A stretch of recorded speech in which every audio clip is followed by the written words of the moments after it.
नमस्कार। आकाशवाणी जयपुर अजमेर से प्रस्तुत है प्रादेशिक समाचार।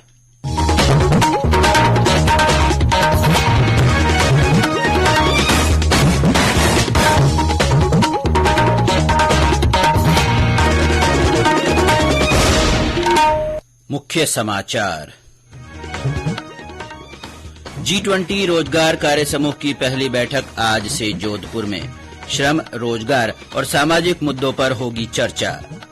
विश्व वेटलैंड दिवस आज। प्रदेश के केवलादेव और सांभर में होंगे विभिन्न कार्यक्रम। जैसलमेर के पोखरण में आज से मरु महोत्सव। विभिन्न सांस्कृतिक कार्यक्रम होंगे आयोजित। और प्रदेश में सर्दी का असर बरकरार। उत्तरी हवाओं के कारण तापमान में गिरावट की संभावना।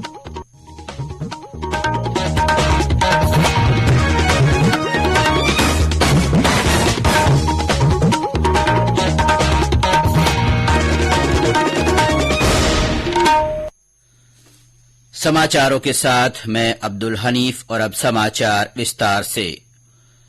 G20 रोजगार कार्य समूह की पहली बैठक आज से जोधपुर में शुरू हो रही है। इस बैठक में भाग लेने के लिए 20 सदस्य देश, 9 आमंत्रित देश, यूरोपीय यूनियन और विभिन्न अंतर्राष्ट्रीय संगठनों के 80 से ज्यादा प्रतिनिधि जोधपुर पहुंच गए हैं। जोधपुर पहुंचने पर इन अतिथियों का परंपरागत तरीके से स्वागत किया गया। शहर के चौराहों और प्रमुख स्थानों को राजस्थानी परंपरा के अनुसार सजाया गया है। और ब्यौरा हमारे संवाददाता से। रोजगार कार्य समूह की कुल 4 बैठकें होनी हैं, जिसकी पहली बैठक आज से जोधपुर में शुरू हो रही है। दूसरी बैठक गुवाहाटी में, तीसरी बैठक जेनेवा तथा चौथी बैठक इंदौर में प्रस्तावित है। इस बैठक में सभी के लिए मजबूत, टिकाऊ, संतुलित और नौकरी समृद्ध विकास के लिए प्राथमिक श्रम, रोजगार और सामाजिक मुद्दों पर विमर्श होना है। आज दोपहर बाद आयोजित होने वाले पहले सत्र में वैश्विक कौशल और योग्यता के सामंजस्य के लिए रणनीति तय कर रूपरेखा तैयार करने पर समूह चर्चा होगी। शाम को उम्मेद भवन पैलेस में अतिथियों के लिए राजस्थानी सांस्कृतिक कार्यक्रम प्रस्तुत किए जाएंगे। कल सुबह विभिन्न देशों से आए अतिथियों को हेरिटेज वॉक के जरिए इस शहर की विरासत, वास्तुकला और संस्कृति से रूबरू होने का अवसर मिलेगा। जितेंद्र द्विवेदी, आकाशवाणी समाचार, जोधपुर। केंद्रीय वित्त मंत्री निर्मला सीतारमण ने कल लोकसभा में अमृतकाल का पहला बजट पेश किया। वर्ष 2023-24 के बजट में आयकर दाताओं को राहत दी गई है। उद्योगों और निवेशकों ने केंद्रीय बजट को प्रगतिशील, विवेकपूर्ण और विकासोन्मुखी बताते हुए इसका स्वागत किया है। कांग्रेस ने कर कटौती से संबंधित केंद्रीय बजट घोषणा की सराहना की है। संसद के बाहर मीडिया से बात करते हुए पार्टी सांसद कार्ति चिदम्बरम ने कहा कि कोई भी कर कटौती एक स्वागत योग्य कदम है। प्रदेश में बजट का विभिन्न वर्गों की ओर से स्वागत किया गया है। कोटा से जनरल मर्चेंट एसोसिएशन के अध्यक्ष राकेश जैन ने कर प्रणाली के सरलीकरण को राहत देने वाला बताया। जो व्यापारी वर्ग कोविड की वजह से बहुत परेशान था, एमएसएमई वाले जो उद्यमी थे वो परेशान थे, उनके जितने भी लोग थे जो अपना पेमेंट नहीं कर पाए थे, उनके लिए इस बजट में 95% तक की उनको सेटलमेंट की स्कीम माननीय वित्त मंत्री जी लेके आई। उसके लिए उनको बहुत बहुत साधुवाद। इस पूरी कर प्रणाली का सरलीकरण किया है, जिससे व्यापारी अपना जो पूरा समय सिर्फ और सिर्फ अकाउंटेंसी में दे देता था, उससे उसको निजात मिलेगी। मैं नरेंद्र स्वामी बीकानेर राजस्थान से। केंद्र सरकार ने बजट पेश किया है।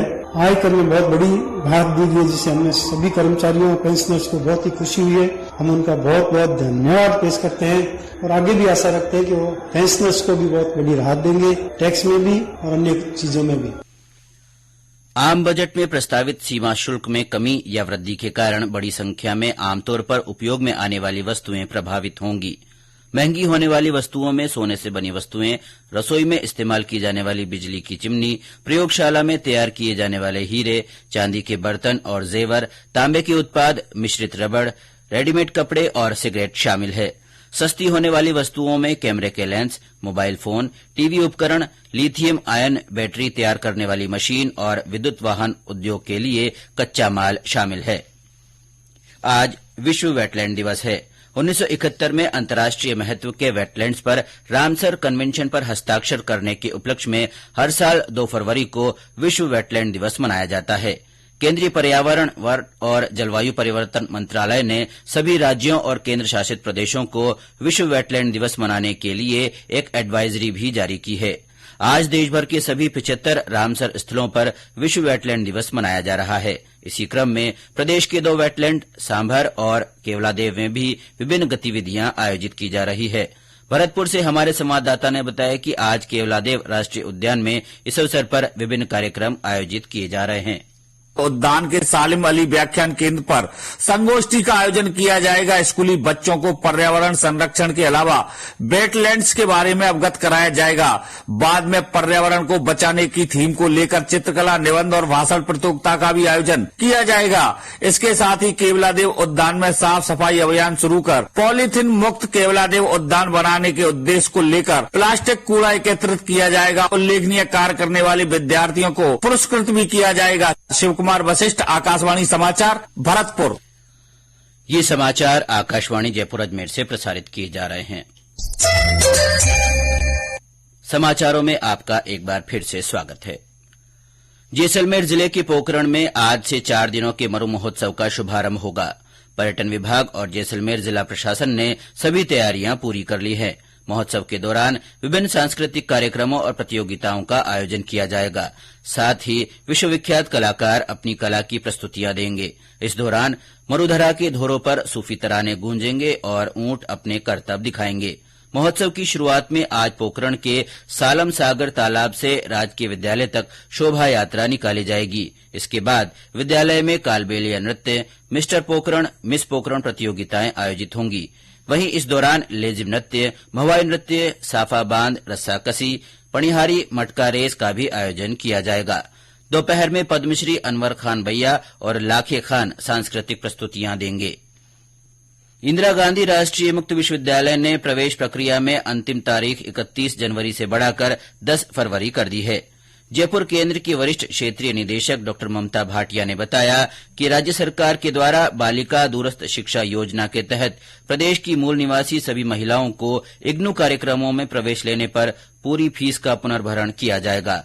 डॉ भाटिया ने बताया कि अनुसूचित जाति और जनजाति के विद्यार्थियों के लिए भी इग्नू के कार्यक्रमों में निःशुल्क प्रवेश का प्रावधान है, जिसका फायदा उठाकर विद्यार्थी रोजगार के अवसर प्राप्त कर सकते हैं। अंतर्राष्ट्रीय मोटा अनाज वर्ष 2023 में आकाशवाणी समाचार जयपुर अपने श्रोताओं को मोटा अनाज के प्रति जागरूक करने के लिए एक संदेश श्रृंखला चला रहा है। श्रोता व्हाट्सएप नंबर 9414052368 पर संदेश भेजकर बता सकते हैं कि वे अपने भोजन में मोटा अनाज जैसे ज्वार, बाजरा, रागी किस तरह शामिल करते हैं। श्रोता अपने संदेश लिखकर या रिकॉर्ड कर भेज सकते हैं। चुनिंदा संदेशों को समाचार बुलेटिन में प्रसारित किया जाएगा। व्हाट्सएप नंबर एक बार फिर सुन लीजिए, 9414052368। अजमेर में ख्वाजा मोइनुद्दीन हसन चिश्ती का 811वां सालाना उर्स कल बड़े कुल की रस्म के साथ संपन्न हो गया। बड़े कुल के अवसर पर दरगाह को केवड़े और गुलाब जल से धोया गया। इसी के साथ उर्स के पूर्व की व्यवस्थाएं फिर से लागू हो गई हैं। वहीं बड़े कुल की रस्म तक तकरीबन 8 लाख लोगों ने अजमेर ख्वाजा गरीब नवाज की दरगाह पर हाजिरी दी।